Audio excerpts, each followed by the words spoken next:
내 평생 듣던 말씀 또 들려주시오라는 찬미가 있죠. 찬양도 아는 찬미 하니까 더 좋죠. 가사가 잘 들리고 또 내용도 명확하고 좋은 찬양으로 주님께 영광 돌려주셔서 감사합니다. 오늘 저는 너의 길을 여호와께 맡기라라는 제목으로 혼란의 상황 앞에 선 인생이라는 주제에 정말 혼란의 상황 앞에 선 그 다윗이 우리 주님께 그의 길을 맡기고 순종함으로 그가 왕이 되는 그 과정의 이야기를 오늘 말씀을 드리려고 합니다. 제가 지금까지 다윗의 시리즈를 통해서 12번 골리앗 시리즈를 말씀드렸는데, 그동안 다윗 하면 그저 골리앗 물리친 거, 또 바세바와의 사건 뭐 이런 것만 아시다가 또 새로운 뭐 사실을 좀 아시게 되었습니까? 뭐 이미 다 알던 것도 자꾸 들어서 지겨우셨습니까?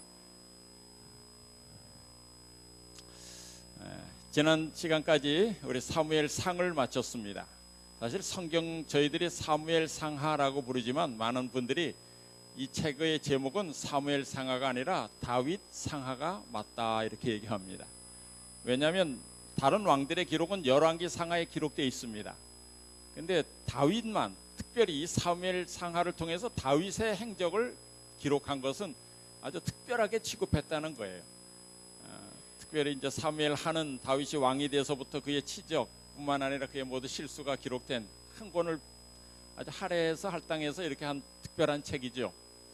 사사기에서 사무엘로 넘어가는 과정에 룻기가 있죠. 그 룻기는 사사기에서부터 사무엘로 가는 과정에, 사실은 다시 말해서 사사 시대부터 왕으로 가는 과정에 이 다윗 왕이 나오는 그 과정을 그린 책이 룻기예요. 드디어 이제 다윗 왕이 나타나는 그 이야기가 이제 사무엘 상하에 있는데, 그동안 사무엘 상에는 여러분이 아시는 대로 이제 사무엘의 이야기가 있고 또 사울의 통치 이야기가 있죠.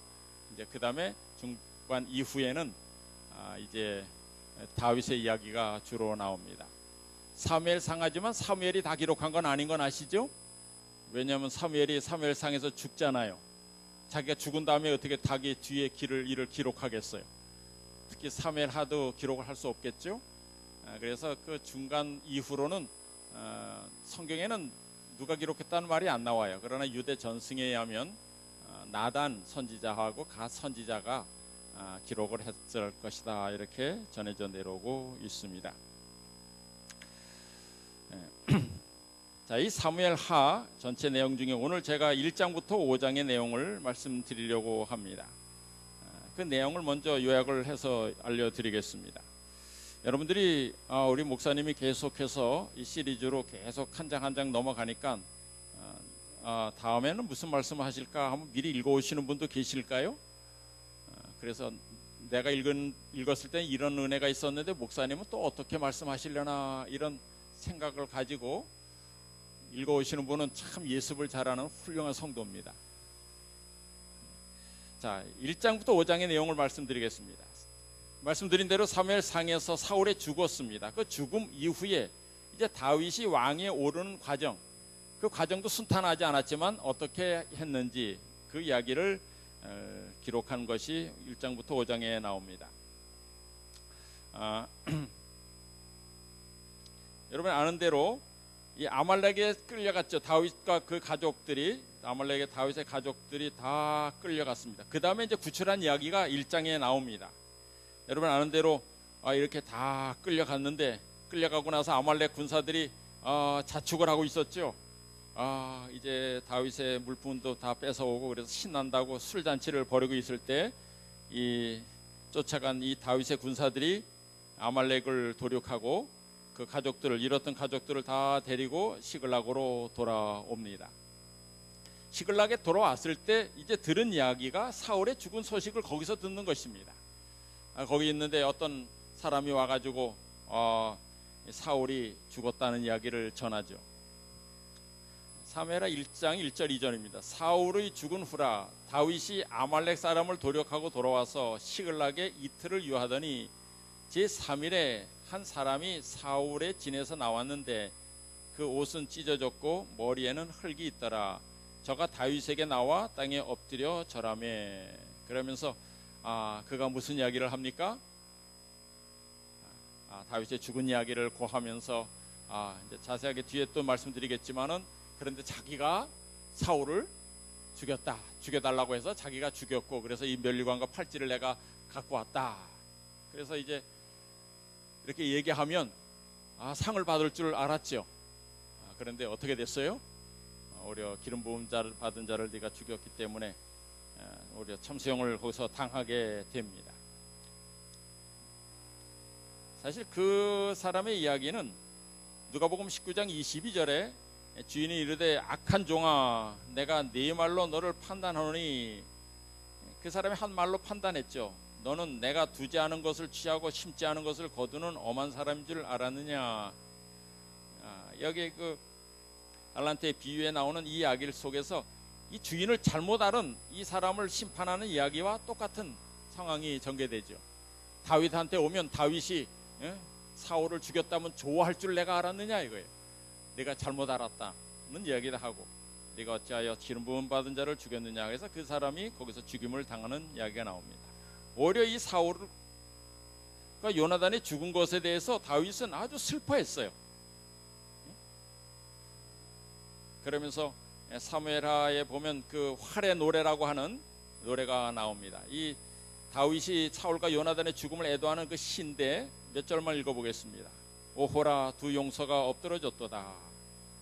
22절에 용사의 기름에서 요나단의 활이 물러가지 아니하였으며 사울과 요나단이 생전에 사랑스럽고 아름다운 자러니 죽을 때에도 서로 떠나지 아니하였도다. 이 아주 애도하는 노래를 짓죠. 왜 이걸 활의 노래라고 하면, 활은 뭐 전쟁에 나가서 쓰는 무기이기도 하지만 특별히 이 사울과 베냐민이 속했던 그 지파가 베냐민 지파인데, 이 베냐민 지파 사람들이 특별히 활을 잘 쐈어요. 전쟁에 나가면 활을 쏘는 지파는, 그 담당하는 지파는 베냐민 지파예요. 그래서 이 활의 노래라고 했다는 것입니다. 정말 요나단은 아버지를 극진히 사랑했어요. 나가면 오늘 죽을 줄도 알았지만은, 그러나 정말 이 요나단은 죽는 순간까지도 정말 아버지를 떠나지 않고 같이 전장에서 죽임을 당했습니다. 그런 이야기가 1장에 나오고, 그 다음에 2장에 넘어가면 이제 그 소식을 듣고 이 다윗이 하는 이야기가 하나님께 묻습니다. 우림과 두밈을 통해서 묻습니다. 우림과 두밈은 어떻게 생겼는지 몰라요. 성경에도 안 나오고 어디 그림에도 없습니다. 이 앞에 12보석에 달린 흉패가 있죠. 제사장들이 그 안에, 그 흉패 안에다가 우림과 두밈을 항상 간직하고 다녔어요.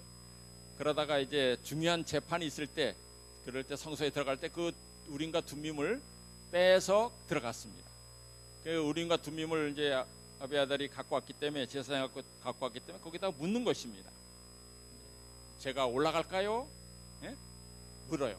그랬더니 하나님께서 반짝반짝 빛이 나면 그래 올라가라 하는 뜻이에요. 어디로 갈까요? 예루살렘으로 갈까요? 빛이 안 나면 아니에요. 저기 쳐들어갈까요? 그것도 빛이 안 나면 아니에요. 유대 사람들이 사는 유대에서 가장 번성한 헤브론으로 갈까요? 그랬더니 그때 빛이 나는 것입니다. 그래서 헤브론으로 가라. 성경에 이렇게 기록되어 있지만 그렇게 묻고, 그래서 어디로 갑니까? 헤브론으로 가라 그랬어요. 헤브론 하면 여러분이 생각나는 게 뭐가 있습니까? 헤브론.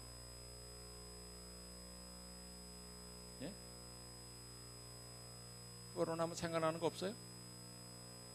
아낙 자손이 살던 곳 아닙니까? 헤브론이 이렇게 이런 산악지대이기도 하고 아주 그렇습니다. 헤브론 하면 아낙 자손이 처음 이 성읍을 건설했죠. 예루살렘에서 이 남서쪽으로 약 30km 가량 떨어져 있는데 옛 이름은 기랏 아르바입니다. 이곳에 막벨라 굴이 있어요. 막벨라 굴은 누구가 굴이 있죠? 거기 아브라함, 사라, 이삭, 리브가가 장사된 굴이 바로 여기에 있습니다. 그리고 나중에 그 여호수아 때 다 점령한 다음에 그 산지를 달라고 한 사람이 누구예요? 갈렙이잖아. 이 산지를 내게 주소서. 왜? 그 산지는 누가 살고 있어요? 아낙 자손이 살고 있어요. 아무도 겁을 내서 가지 못하는데 나에게 주소서. 내가 가서 정말 내가 처음에 12정창군 때 내가 말한 것처럼 아무리 그들이 키가 크더라도 우리한테는 밥이라고 말했던 그 아낙 자손을 내가 물리치겠다고. 그래서 그 산지를 달라고 했던 그 바로 그것이 헤브론이죠. 그 다윗 당시 유다에서 제일 큰 성읍이 바로 이 헤브론입니다. 헤브론의 위치는 이렇게 보면 이 사해 바다 왼쪽에 있습니다. 중간 왼쪽 정도에 헤브론이 있고 그 위에 베들레헴이 있고 그 위에 예루살렘이 있는 것을 알게 되죠. 현재는 이 헤브론이 아주 큰 번성한 도시입니다. 아주 이렇게 많은 집들이 있는 도시임을 알 수 있습니다.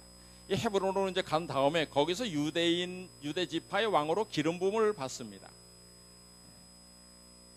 그리고 나서 있는데 조금 있다가 이제 몇 년 뒤입니다. 사실 이스보셋이 이스라엘의 왕이 되죠. 아브렐이라는 그 장군이 사울의 군장이었던 아브렐이 있습니다. 이 아브렐이라는 사람은 사실 사울이 죽을 때 그 전장터에서 같이 죽었어야 돼요. 근데 죽지 않고 아마 이스보셋하고 같이 도망친 것 같아요. 나머지 세 아들과 사울은 죽었고 이스보셋 막내 아들과 이 군대 장관이었던 이 아브렐은 도망을 쳤죠. 그래서 나중에 이스보셋을 이스라엘의 왕으로 세웁니다. 그게 바로 왕으로 세운 게 아니라 한 5년 뒤일 거라고 생각돼요. 왜냐하면 이스보셋이 2년 동안 왕 노릇을 해요. 2년을 왕 노릇하니까 다윗이 7년 뒤에 통합 왕이 되거든요. 그러면 5년 뒤에 됐단 말이죠. 그럼 무슨 상황일까요? 아마 블레셋이 그때 이긴 다음에 다 이스라엘 저 대부분을 다 점령하고 있었어요. 그때 이 아브렐이 군사를 모아서 이 요단 동편에 있는 그 마하나임에 있는 그 블레셋 군사들을 물리치는 것입니다. 이제 물리치고 나서 쫓아낸 다음에 거기에 정착하고 그다음에 이스보셋을 왕으로 세우는 아마 그런 일이 있었습니다. 그리고 나서 이스보셋의 군사들과 이 다윗의 군사들과 싸움이 있었습니다. 전쟁이 있었죠. 그때 뭐 아브렐이 야, 다 나올 것 없이 사람 몇 명만 한번 뽑아서 한번 내보내보라. 12명씩 내보내서 전쟁하게 하자. 그래서 서로 머리 잡고 찌르는 이야기가 나옵니다. 그 얘기는 서로 싸웠는데 12명 다 양쪽 진영의 사람들이 다 죽었다는 이야기예요. 그 죽는 모습을 보고 서로 붙어서 막 싸움이 났는데 그 싸운 자리가 기브온 양편의 질을 쳤다 그랬어요. 이게 기브온 사진입니다만은 양쪽에 진을 치고 있다가 이제 싸웠습니다. 그 결과가 어떻게 됐는가 하면 2장에 보니까 30절로 31절에 보니까 다윗 진영에서 20명이 사망했고 이스보셋 진영에서 360명이 사망을 했어요. 이 다윗의 진영 사람들은 그동안에 여러 번 훈련을 받았던 아주 조직되었던 군사들이고 이스보셋에 있는 진영의 사람들은 이 패잔병들이죠. 지치고 막 도망간 그 패잔병들 모아서 싸웠길래 아마 이렇게 차이가 났을 겁니다. 여기에서 사실 먼저 죽은 12명과 그 다음에 아사헬이라고 하는 아사헬 요압 장군의 동생 이 아사헬이 쫓아가다가 죽었잖아요. 사실 전쟁에서 지니까 이 아브넬이 도망갔습니다. 아브넬이 군대 장관이면 싸움을 꽤 잘하는 사람입니다. 근데 이 아사헬이 계속 쫓아갑니다. 그러니까 아브넬이 쫓아오지 마라. 내가 너 죽이면 요압을 어떻게 보겠느냐. 요압을 볼 수 없으니까 너 쫓아오지 마라. 오르지 마라. 그래서 계속 만용을 부리고 쫓아갑니다. 쫓아가니까 쫓아오지 마 하고 쫓아오는 그 아사헬에게 이 아브넬 장군이 이 창으로 정면으로 찌른 것도 아니고 오지 말라고 뒤로 쳤어요. 뒤로. 창 뒤로 하면 오지 말라니까 하고 팍 쳤는데 어떻게 됐어요? 아마 그 창 끝에 아마 이 쇠가 달렸겠죠. 날카롭진 않아도 쇠가 달렸고 그런데 이 배가 뚫려서 죽었습니다.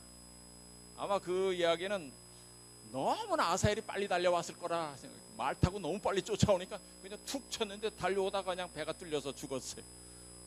하여튼 험하게 죽은 아사헬 이야기가 나옵니다. 어쨌든 그래서 이제 전쟁은 이스라엘의 승리로 끝나고 그리고 3장에 넘어가면 이제 아브렐이 다윗에게 항복하는 이야기가 나옵니다.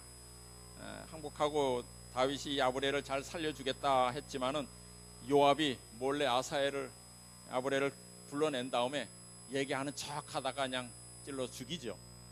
요압은 아주 나중에도 말씀드리겠지만 아주 참 잔혹한 사람이고 악한 사람입니다.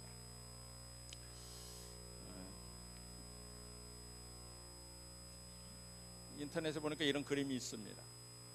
이 아브넬이 사울왕의 그 첩과 통관을 했어요. 그걸 보고 이스보셋이 네가 어떻게 그럴 수가 있느냐 막 혼을 냈더니 이 아브넬이 오히려 큰 소리 치면서 내가 당신을 안 섬기겠다고, 내가 개 대강이냐고. 성경 보면 옛날 성경에는 개 대강이라고 나오죠. 개정판에는 개 우두머리냐 이제 이런 말로 나옵니다. 그러면서 내가 당신을 버리겠다고 그런 얘기를 합니다. 난 다윗을 따르겠다. 그리고 이제 아브넬이 이제 다윗한테 가는 이야기가 이제 나옵니다. 4장 5장에 가면은 이제 다윗이 온 이스라엘의 왕이 되는 이야기, 그리고 이스보셋이 이제 죽임을 당하는 이야기가 4장과 5장에 나옵니다. 자, 이런 이야기 속에서 다윗이 취했던 그런 행동들을 좀 깊이 좀 살펴보고자 합니다. 며칠 전에 제 컴퓨터를 치는데 갑자기 컴퓨터가 작동을 잘 안 해요. 한글을 키고 타자를 치면 한글 뭐 하나님이 치고 있으면 한참 있다가 하나님 이렇게 타자가 되고 말이죠. 마우스도 안 돌아가고 이게 이상해요. 그래서 이거 분명히 바이러스 감염됐을 것이다 생각하고 알약이라는 프로그램이 있어요. 알약을 통해서 V3로 해도 못 잡아요. 그래서 알약이라는 프로그램을 정밀 검사를 시켰더니 쫙 전체 검사하더니 트로이 목마라는 그 바이러스하고 또 새로 나온 뭐 비트코인 무슨 이상한 뭐 하나 뭐 바이러스가 감염이 됐어요. 그걸 잡아서 치료를 했더니 이제 정상적으로 돌아가는 것입니다.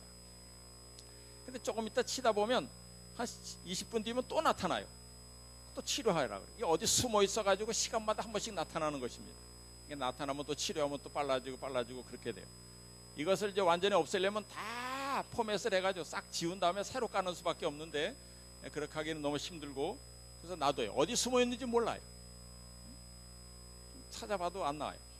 그래서 이제 그렇게 자꾸 치료하는데 자꾸 그 얘기를 치료하다가 생각이 딱 떠올랐어요. 야, 이 바이러스가 이 주님 오실 때까지 나한테 접근하는 영적인 이 바이러스 사탄과 같구나. 어디 숨었다가 들쑥들쑥 나타나서 우리를 괴롭히는 이 바이러스. 그러면서 생각을 해봤어요.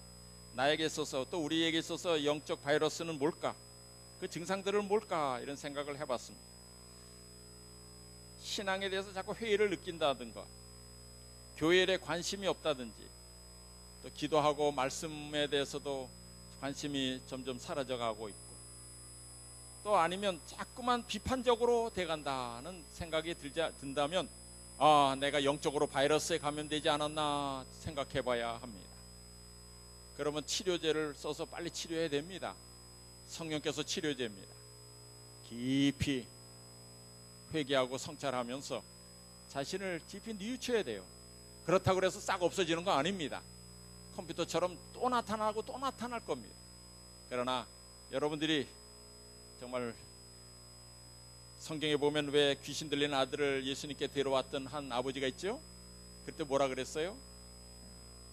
믿는 자에게 능치 못할 일이 무엇이냐 그랬잖아요. 할 수만 있거든 고쳐달라 그랬더니 할 수 있거든이 뭐냐 이랬더니 뭐라 그래요? 주여 도와주소서, 저희 믿음 없는 것을 도와주소서 솔직하게 고백합니다. 그렇게 했던 것처럼 주님 정말 저는 연약합니다. 저를 도와주소서. 여러분이 기도하고 치료받게 되기를 간절히 바랍니다. 이 사울만 죽으면 다 잘 해결될 것 같았어요. 그렇지 않아요? 사울이 죽었으니, 그동안 자기를 죽이려고 쫓아다니던 사울이 죽었으니 이제 다윗은 마음 편하게 이제 살 날만 남은 것 같았지만은 그렇지 않습니다. 마치 우리 그리스도인들이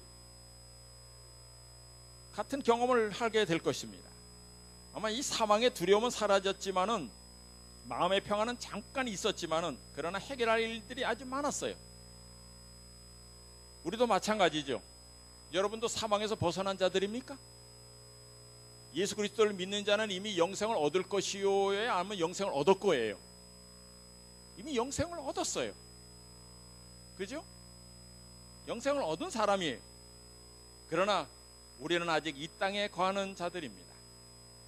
주님께서 이 땅에 다시 오시는 날까지 우리는 혼란의 시간을 보내야 돼요.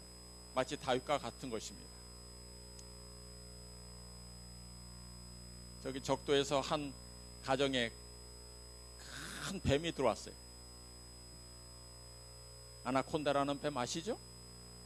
아주 큰 뱀이 들어왔습니다. 이 필리핀에 있다 보면 거기서는 아나콘다를 제가 못 봤어요.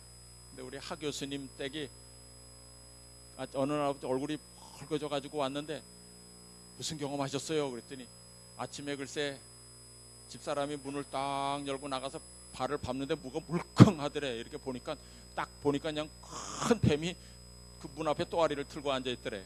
어떻게 들어왔나 봤더니 창을 타고 들어와서 이렇게 올라 넘어가 가지고 거기에 있는 거예요. 그래가지고 막 전화해가지고 이 뱀 쫓아내달라 그래가지고 그 이모들이 가서 그 뱀을 쫓아낸 적이 있습니다. 똑같은 일이 큰 아나콘다라는 뱀이 부엌에 들어와 있는 집이 있었어요. 그래가지고 동네 사람들나 장정들을 불러서 그 뱀을 없애달라니까 들어가서 뱀을 처치하러 들어갔습니다. 그리고 나와서 하는 말이 뭐냐면 우리가 뱀을 잡았습니다 그랬어요. 그러나 조금 후유증이 있을 겁니다 그러는 거예요. 무슨 얘기예요? 들어가서 그 뱀의 머리를 정말 때려서 죽였어요. 잡았는데 이 뱀이 머리만 맞았다고 그냥 끽 하고 죽으면 그만인데 그게 아니고 그 목숨이 붙어있는 동안에 발버둥을 치니까 그 뱀 꼬리를 여기 막 치니까 막 부엌이 난장판이 되는 거예요. 한참 난장판을 핀 다음에 이제 힘이 빠져가지고 정말 다 죽었어요. 그 다음에 이제 끌어냈어요. 마찬가지 사탄은 이미 사형 선고를 받았어요. 이제 끝났어요. 그렇지만 이 뱀처럼 그 뱀의 머리는 상했지만은 아직도 발버둥 치고 있어요. 근데 재수없게 그 발버둥 치는 꼬리에 치여서 죽지 마세요.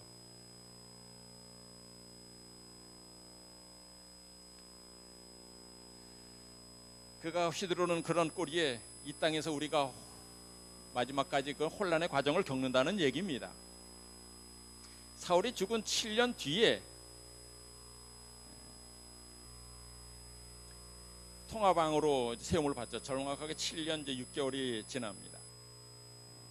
이제 나머지 11지파, 처음엔 유다 지파만 그 다윗을 따랐고 다른 지파들은 이스보셋을 따랐었는데 이제 7년 뒤에 이제 이 다윗이 이스라엘의 통합 왕으로 됩니다.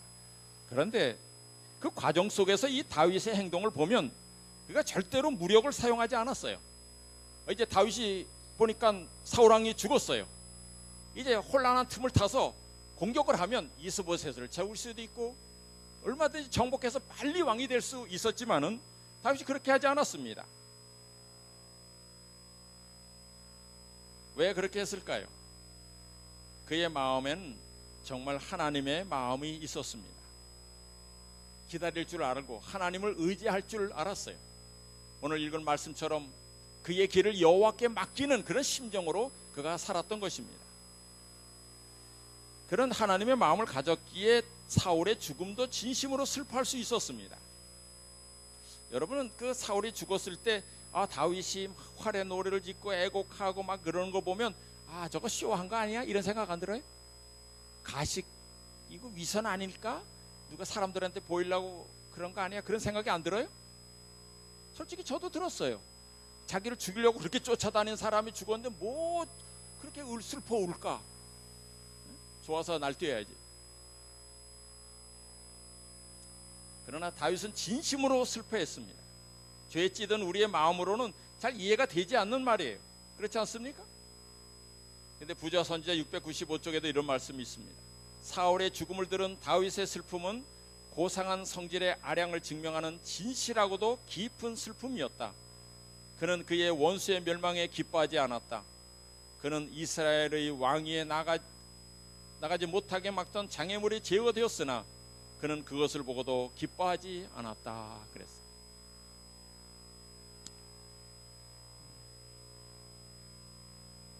바로 잠언 21장 17절에 보면 내 원수가 넘어질 때 즐거워하지 말며 그가 엎드러질 때 마음을 기뻐하지 말라라는 이 말씀대로 살았어요. 이런 일이 가능할까? 근데 왜 성경에 이런 거를 기록했을까 생각할 때 예수님 다음으로 제일 많이 이름이 기록된 사람이 다윗이죠. 이 다윗은 예수 그리스도를 상징해요. 바로 예수님께서 동일한 그런 마음을 가지셨잖아요. 마태복음 23장에 봐도 자기를 죽이려고 하는 그 예루살렘이 멸망당할 걸 내다보면서 우신 이야기가 나옵니다. 또 예수님이 십자가에 달릴 때 그를 향하여 못을 박는 자들을 향해서도 아버지 저희를 사하여 주옵소서, 자기 하는 것을 알지 못함이니이다 했어요. 이 다윗의 마음은 바로 하나님의 마음이고 예수님의 마음이었어요. 우리도 이 마음을 좀 닮아야 할 것입니다. 하나님의 마음과 시각을 가진 자는 자신에게 고통을 가하고 괴롭힘을 주는 사람이 땅에 떨어졌을 때 애가를 불러줄 수 있는 사람이라는 것입니다. 또 그런 사람은 그 사람 사는 시대에 아무리 혼란과 혼동이 있다 할지라도 그 시대 속에서 하나님의 뜻을 드러낼 수 있고 하나님이 주시는 승리를 경험할 수 있다는 것입니다. 사람 중에 누가 또 있을까요? 다윗과 같은 심정을 가진 또 한 사람이 있어요. 가만히 생각해 보니까 스데반입니다. 그렇죠? 스데반도 저희가 돌로 스데반을 치니 스데반이 부르짖어 가로되 주 예수여 내 영혼을 받으시옵소서 하고 60절에 무릎을 꿇고 크게 불러 가로되 주여 이 죄를 저들에게 돌리지 마옵소서, 이 말을 하고 자니라. 다윗과 같은 심정을 가졌던 또 한 사람이 있었는데 바로 스데반이에요. 저는 이 스데반과 나중에 바울이 하늘에서 만날 거라고 생각이 돼요. 분명히 만나겠죠? 아마 스데반이 바울 보고 뭐라 그럴까요? 네? 뭐라 그럴 것 같아요? 예, 전에 말씀드렸는데 우리 박 장로님만 잘 기억하시네. 아니 어떻게 오셨어요? 그럴 수 있다 이거죠. 나를 돌로도 치던 자가 어떻게 여기 왔는가. 그때 아마 바울이 할 얘기가 참 많았을 겁니다.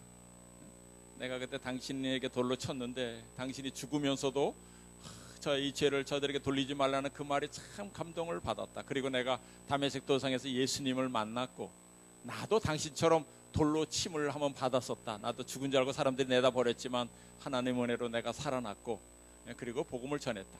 내가 돌로 맞을 때 무슨 생각했겠느냐? 성경에는 안 나오지만 그때 당신 생각나더라. 아마 이런 얘기 할지 몰라요. 그죠?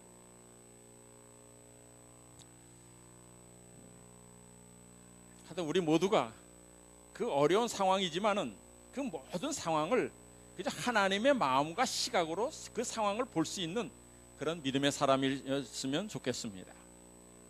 그 다음에 이 다윗은 어떻게 이 혼란한 시대를 극복하고 이스라엘 통합왕이 될 수 있을까? 두 번째는 하나님의 주권을 믿었습니다. 하나님의 주권을 믿었기 때문에 그렇게 했습니다. 하나님께서 모든 상황과 인생들을 주관하신다는 것을 다윗은 믿었어요. 이것을 믿는 사람은 자기 인생을 둘러싼 삶의 환경이라는 혼란 가운데 있다 할지라도 인간의 꾀를 내서 그거 꾀를 의지하고 그렇게 살지 않아요. 자기 꾀로 한다면 다윗도 어떻게 할 수 있었어요? 이번 기회를 이용해서 빨리 왕이 되길 원했겠죠. 그렇게 할 수도 있었습니다. 그런데 만약에 그가 그렇게 했다면 어떤 누명을 썼을까요? 오명을 들었을까요? 저 다윗은 자기 백성을 죽이고 왕이 된 사람이라는 그런 오명을 썼을 것입니다. 그러나 그렇게 하지 않았어요. 하나님의 주권을 믿은 그것을 알 수 있는 것이 2장 1절이죠. 그 후에 다윗이 여호와께 물어 가로되 내가 유다 한 성으로 올라가리까? 그랬더니 여호와께서 올라가라 그랬어요. 그런데 다윗이 또 묻습니다. 그러면 어디로 갈까요? 그랬더니 헤브론으로 갈지니라. 사실 다윗이 이제 사울이 죽은 다음에 그가 애가를 부르고 슬퍼한 다음에 제일 먼저 한 일이 뭐냐면 하나님의 뜻을 물은 것입니다.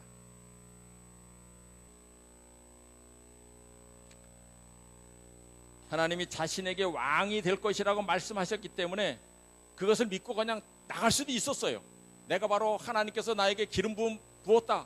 나는 이 나라의 왕이 될 사람이었다. 그렇게 할 수 있었지만 그렇게 하지 않았습니다. 그저 먼저 하나님께 묻습니다. 내가 어떻게 해야 됩니까? 지금이 바로 그때입니까? 네? 그러면서 자기 생각대로 한 게 아니라 내가 왕이 될 것입니까? 그때 하나님께 내가 어디로 가면 좋겠습니까? 했더니 바로 헤브론으로 가라. 그래서 헤브론에서 왕이 됩니다. 7년 반 동안 헤브론에 단 유대 지파의 왕으로만 그가 보내는 것이죠. 어떻게 이렇게 다윗이 바뀌었을까요? 전에는 제 멋대로 막 행동을 했던 다윗이 왜 이렇게 바뀌었을까? 여러분이 아는 대로 이 시글락의 경험이 그를 아주 크게 변화시켰습니다. 그때 시글락을 무슨 마음으로 갔죠? 다윗이 사울이 자꾸 자기를 죽이려고 하니까 이렇게 살다가 내가 죽을지 모르니 시글락 바로 블레셋에 가서 살면 사울이 나를 쫓아오지 않을 거 아니냐. 그것을 무슨 생각으로 알았더라고요? 상책으로 알았더라 그랬어요. 아주 베스트 생각으로 알았는데 가보니까 자기 생각이 옳았어요, 틀렸어요? 생각지도 못했던 많은 사건이 벌어지지 않습니까? 이스라엘과 싸울 뻔도 했고 거짓말하면서 지내댔고 또 한 번은 아말렉의 군사들에게 자기 가족들이 다 몰살당할 뻔했고 그런 경험을 하면서 내 생각은 잘못됐구나. 오직 하나님을 의지하는 길이 바른 길이라는 것을 그가 깨닫게 되죠. 그래서 이제 이 다윗이 그렇게 하나님께 묻는 그런 사람이 되었던 것입니다. 그래서 7년 동안 살면서 이전과 다른 행동을 하게 되었던 것입니다. 이 시글락에서 깨달은 다윗의 깨달음 몇 가지를 적어봤습니다. 다윗은 모든 것이 하나님의 주권 아래 있다는 것을 깨달았고 하나님께 묻고 하나님의 인도를 받지 않고 인간적 생각으로 앞서는 것은 모든 것이 헛수고라는 것을 알게 되었고 더 나아가서 그렇게 행하는 것이 하나님께 얼마나 불순종하는 삶인가를 또 알게 되었습니다. 여러분은 어떻습니까? 이 루이스라는 사람은 이렇게 말씀했어요. 신자들 중에는 두 종류의 사람이 있는데 당신의 뜻대로 하시라고 말하는 사람과 하나님께로부터 내 뜻대로 하라는 말을 듣는 사람들이다 그랬어요. 사실 내 뜻대로 하라는 말을 하겠습니까마는 자기 스스로 그렇게 생각하겠죠. 두 종류의 사람이 있습니다. 우스개 얘기입니다만 여러분 흔히 얘기죠. 뭐 차를 타고 가고 있는데 어떤 사람이 타고 가고 있는데 옆에서 어떤 나이 드신 아주머니가 자꾸 졸린지 자꾸 기대 옆으로 쓰러집니다. 자기한테 기대고 가요. 그때 뭐라고 기도한다고? 예? 주님 시험에 들지 말게 하옵소서. 그런 기도를 한대. 그때 한 번은 가는데 아주 예쁜 아가씨가 자꾸 옆을 기대는데 그때 뭐라고 기도한다고? 주님 뜻대로 하옵소서라고 뭐 기도한다고? 사람들이 이 상황에 따라서 자기 좋은 대로 좋은 편으로 택해서 하는 기도가 있어요. 누구나 다 그래요. 그러나 그런 상황에 따라서 변하는 믿음이 아니라 언제든지 주님의 뜻을 묻는 그런 신자가 되어야 한다는 것입니다. 우리도 혼란한 시기에 살고 있습니다. 그렇죠? 정말 우리나라 정세가 이때와 비슷하다고 생각이 돼요. 지난번에 오셨던 그 장로님 말씀처럼 정말 이북의 건군 70주년 다 돼가는 그 마치는 해가 올해이기 때문에 바벨론의 포로로 잡혀갔던 유다가 정말 70년 만에 해방된 것처럼 정말 북한도 이제 70년이 되는 올해 정말 그들이 자유롭게 되기를 바라는 마음이 있다고 했죠. 정말 주님께서 그렇게 해주실 수도 있습니다. 그럼 여러분 열심히 기도해야 돼요. 그리고 우리나라가 잘 된다면 무엇 때문일까 생각해 봤어요. 이게 보면 우리나라 그리스도인들이 정말 그리스도인 같지가 않아요. 그렇잖아요? 교인이 4분의 1이면 그리스도인이 우리나라 4분의 1이면 이 나라가 어떠해야 됩니까? 정말 깨끗하고 정직한 나라야 되잖아요. 근데 그렇지 못해. 근데 우리나라가 정말 잘 된다면 저는 애국가 덕분이다 이런 생각이 들었어요. 왜 애국가 덕분이? 1절에 하나님이 보호하사 나가잖아요. 우리나라 국민이면 한 번은 다 불렀을 그 노래, 이 애국가 때문에 그래도 하나님이 이 대한민국을 사랑하시나 보다 이런 생각이 들어요. 잘 되면 정말 종전선언이 끝되고 정말 이 나라가 평화가 온다면 정말 하나님이 보호하사 우리나라가 잘 됐다는 것을 깨달으시면 좋겠다는 생각을 해봤습니다. 더욱 열심히 기도해 주시기 바랍니다. 그리고 세 번째, 그가 어떻게 이런 혼란한 시대의 왕이 될 수 있었을까?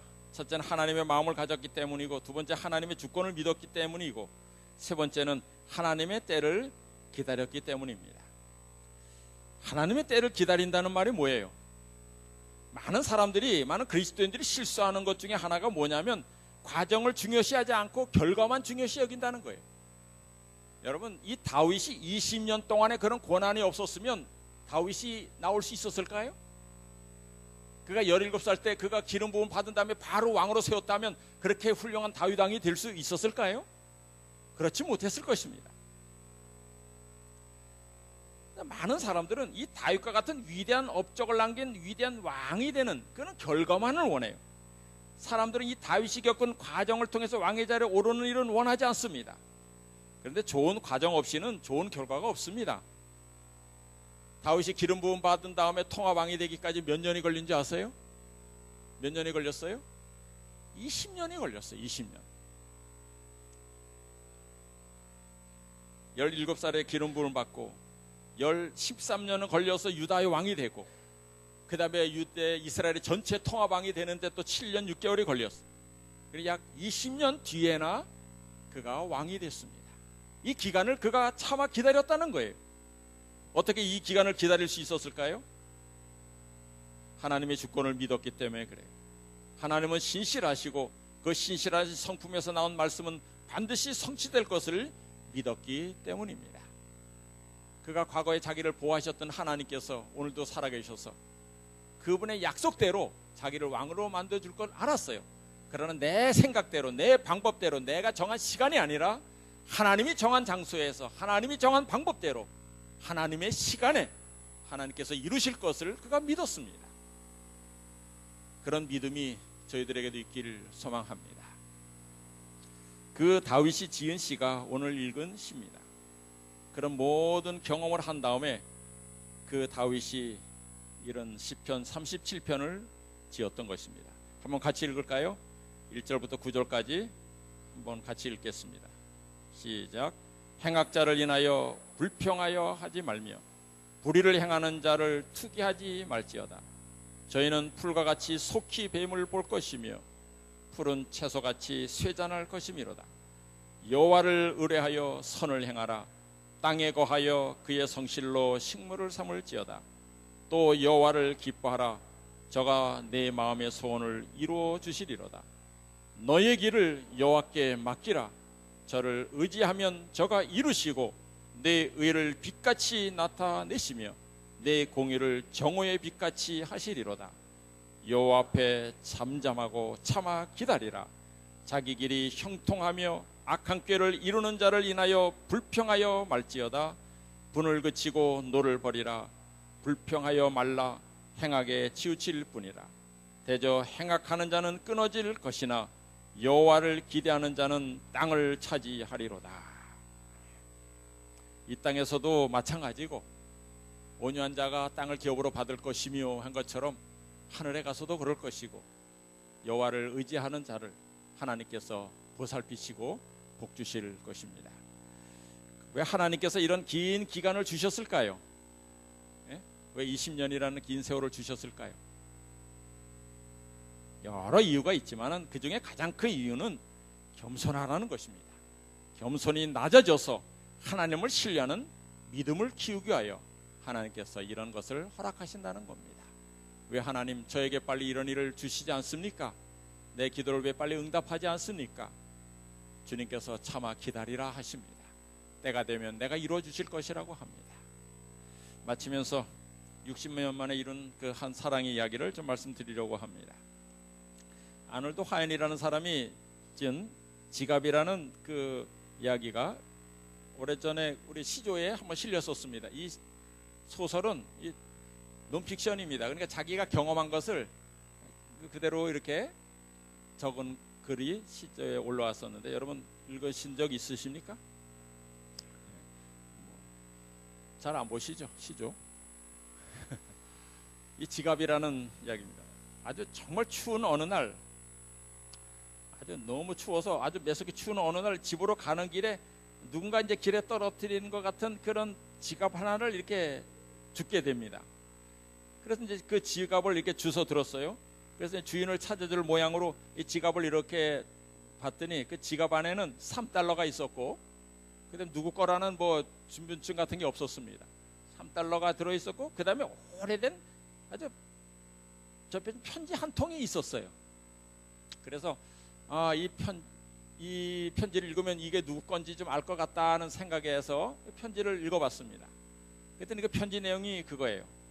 보니까 한나라는 사람이 그 존이라는 사람, 존 마이클에게 쓴 편지인데, 이렇게 쓴 날짜를 보니까 1924년 몇 월 며칠이에요. 다시 말해서 이 편지를 갖고 다니는 게 60년이 된 거예요. 60년이나 된 편지를 이 사람이 지갑에 넣고 다닌 것을 알게 됐어요. 그런데 이 한나 이제 편지 이렇게 보고 보니까 주소가 이렇게 나왔어요. 주소가 나와서 이 마이클이라는 사람은 모르겠고, 이건 마이클 사람 것 같은데 한나를 좀 통해서 알 수 있나 알아보려고 이 한나의 주소를 이제 수소문했어요. 그랬더니 거기에 이제 사는 사람이 있어서 전화를 걸었습니다. 전화를 걸었는데 내가 이 지갑을 하나 주워서 이 주인을 찾아주려고 하는데 혹시 그 집에 한나라는 분이 계십니까? 그랬더니 안 사는데요. 저희들이 벌써 한 10여 년 전에 와서 살기 시작했는데요.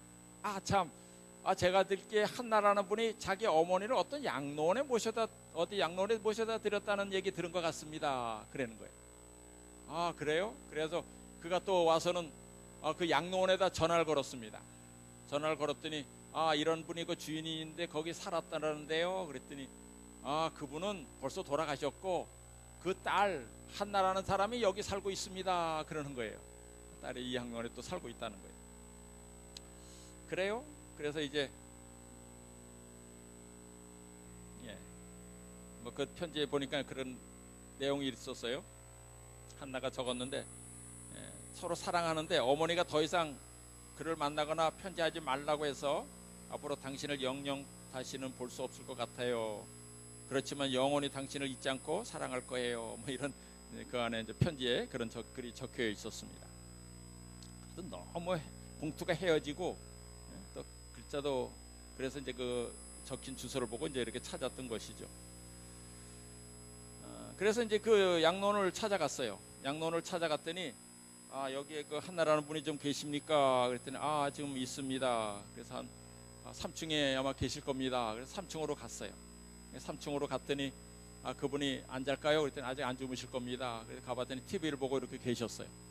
찾아가서는 이분이 지갑을 하나 주셨는데 좀 물어볼 게 있답니다. 그래서 얘기를 하기 시작했습니다. 내가 이 지갑을 주웠는데 여기 안에 이 편지가 있어서 보니까 여기 이 당신 이름이 있어서 왔습니다. 그랬더니 그 편지를 꺼내서 주니까 이 한나라는 할머니가 그걸 딱 받아보더니 깜짝 놀라는 겁니다. 이거 내가 벌써 60년 전에 보낸 건데요. 이분에 대해서 아십니까? 막 그런 질문을 하는 거예요. 모릅니다. 저도 좀 주인 찾기 위해서 지금 애쓰고 있습니다. 그러면서 그런데요, 혹시나 이분을 만난다면 제가 당신을 정말 그 사람을 사랑했다고 전해주세요. 정말 제가 그 사람 만난 이후에 그 사람 외에는 다른 사람을 사랑할 수가 없어서 지금 혼자 살고 있다고. 자기는 결혼을 한 번도 안 했어요. 그러는 거예요. 그 마이클은 정말 쇼 코넬리처럼, 여기서 코넬리 있죠? 좋은 쇼넬 코넬리 닮았다고. 정말 잘생기고 아주 좋은 사람이었다고 얘기하면서 꼭 그 만나면 얘기해 달라고. 그래서 이제 내려가다가 이제 밑에 만나 그 관리인 그 지키는 사람을 만났는데 그 관리인이 어떻게 올라가서 일 제대로 됐습니까? 했더니 못 봤다고. 이 지갑을 빨리 찾아줘야 되는데 하는데 보여주니까 그 관리인이 딱 보더니 그거 제가 아는 지갑인데요. 그러는 거예요. 예? 뭐 그러면서 뭐라 그러냐면 그거 요 위에 사는 요 8층에 그 어떤 사람 얘기인데 그 마이클이라 그랬는데 마이클이라고 안 부르고 다른 이름이에요. 그때 골드스타인 썰 거라고, 골드스타인이라는 분 거라고. 그러면서 어떻게 아십니까? 그랬더니 제가 그 사람 잃어버린 걸 내가 몇 번 찾아줬습니다. 그랬더니 그럼 그분은 어디 있습니까? 그러니까 여기 8층에 산다는 거예요. 같은 양로원 8층에 산다는 거예요. 그래서 다시 들어갔어요. 다시 들어가서 거기 관련 분들한테 여기 8층에 이분이 산답니다. 골드스타인이란 분이 그분이랍니다. 그랬더니 그렇습니까? 그럼 다시 올라갑시다. 그분 안 주무실까요? 그랬더니 그분은 책을 읽는 걸 좋아해서 아마 독서하고 있을 겁니다. 그래서 올라갔어요. 올라갔더니 정말 그분이 책을 보고 있는 것입니다. 그래서 그분에게 다가갔어요. 이거 혹 지갑 잃어버리셨습니까? 그리고 찾아보 진짜 잊어버렸네요. 그랬더니 여기 있습니다. 그랬더니 근데 이걸 찾아주기 위해서 제가 편지를 읽었습니다. 그랬어요. 그랬더니 이거 읽어보셨습니까? 그러면서 그렇게 얘기하면서 얘기하는 가운데 읽다가 찾다가 하여튼 한나라는 사람을 만났다고 얘기를 하니까 이 노인은 기대 찬 얼굴로 미소를 지으며 물었다. 나에게 그녀가 있는 것을 말해줄 수 있어요? 나는 내일 그녀에게 전화하려고 합니다. 그는 내 손을 덥석 움켜쥐면서 말했다. 당신은 무언가 알고 있군요. 젊은이, 그 편지를 받았을 때 나는 그녀를 너무도 사랑했기 때문에 내 삶은 문자 그대로 완전히 끝나고 말았답니다. 그 후로 나는 결코 결혼을 하지 않았어요. 그리고 나는 지금까지 항상 그녀만을 사랑해 왔답니다. 두 사람 다 결혼하고 살고 있었어요. 어디에서? 한 양로원에서. 당신 그 만나고 싶습니까? 그랬더니 만나고 싶다. 그럼 저를 따라오시지요. 그래가지고 이제 내려갔습니다. 내려가서는 3층에 내려간 다음에 다가갔어요. 거기 간호하는 분이 저기 한나 씨, 이분이 누군지 알아보시겠어요? 그러니까 이렇게 소개를 하니까 뒤를 돌아보는데 쳐다보고 있어요. 그랬더니 이 사람이 납니다. 내가 마이클이에요. 나를 알아보시겠어요? 그러니까 둘이 서로 포옹하고 당신이 마이클이군요. 그러면서 서로 정말 60년 만에 재회하는 이야기가 여기 나옵니다. 사실 이 사람이 이 지갑을 하나 줍고 나서 내가 이 지갑 찾아주려고 이 3달러 겨우 찾아주려고 내가 이걸 해야 되나 말아야 되나 막 자기를 탓하면서 막 그렇게 막 여기저기 전화하고 왔다 갔다 하고 막 바쁜 중에 하는 중에 그런 생각을 했지만은 그 광경을 보고 정말 보람을 찾았죠. 그래서 둘이서 아주 정말 만났습니다. 이 사람은 아니에요. 제가 그냥 다정한 사람 어디서 찾았습니다만.